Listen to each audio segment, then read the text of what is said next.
Christine Forster has been a GP for 30 years. Her practice is in Freeman's Bay in Auckland.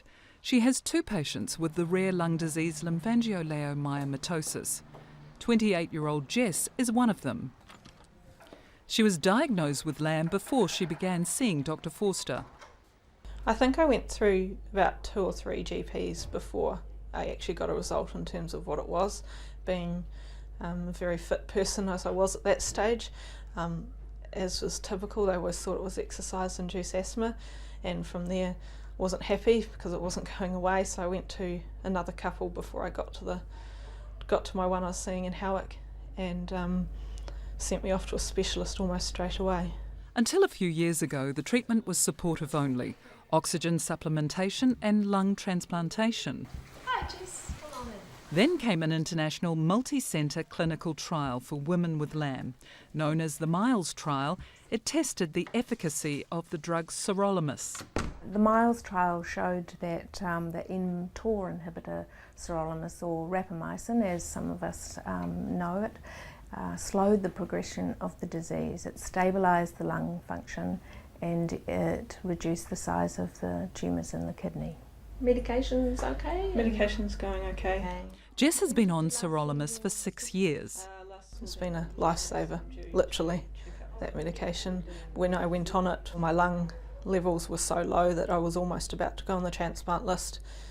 In the matter of 2 or 3 months on the medication, I went back up where my lungs were functioning at about 85% is what was expected for me, right up to that level, and they've stayed reasonably steady. And we should check your peak flow. Do you do it yourself?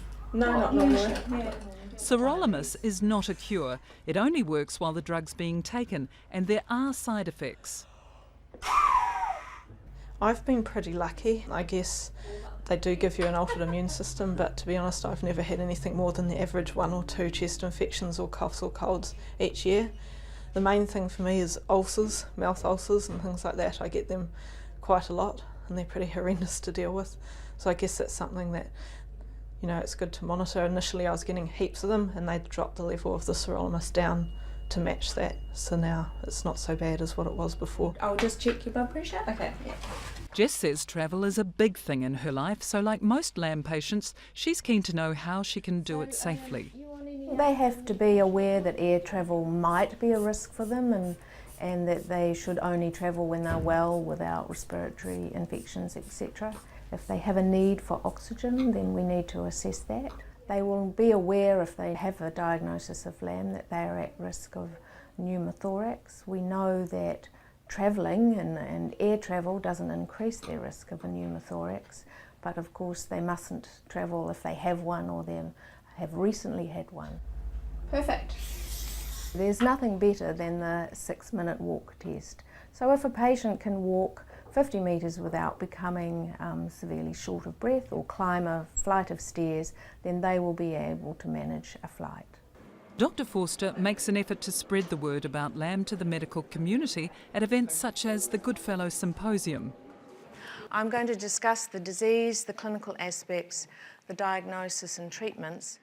She says it's understandable that most doctors don't know much about a rare disease like LAM. I think they've just got so much else on and it seems such a small part of their practice. But it's, you know, it's fascinating science and clinically interesting. I think it's a shame. I think, you know, they should be more interested. But we're inundated with the lifestyle disease, you know, the overweight, the smoking, the alcohol. But actually this is real medicine, yeah. So how have you been feeling and managing since? I think in general practice we can be really important to those patients. I think they need us. I'm trying to do a bit more walking and things like that, trying to increase it more. Jess is one of 23 women in New Zealand known to be living with LAM.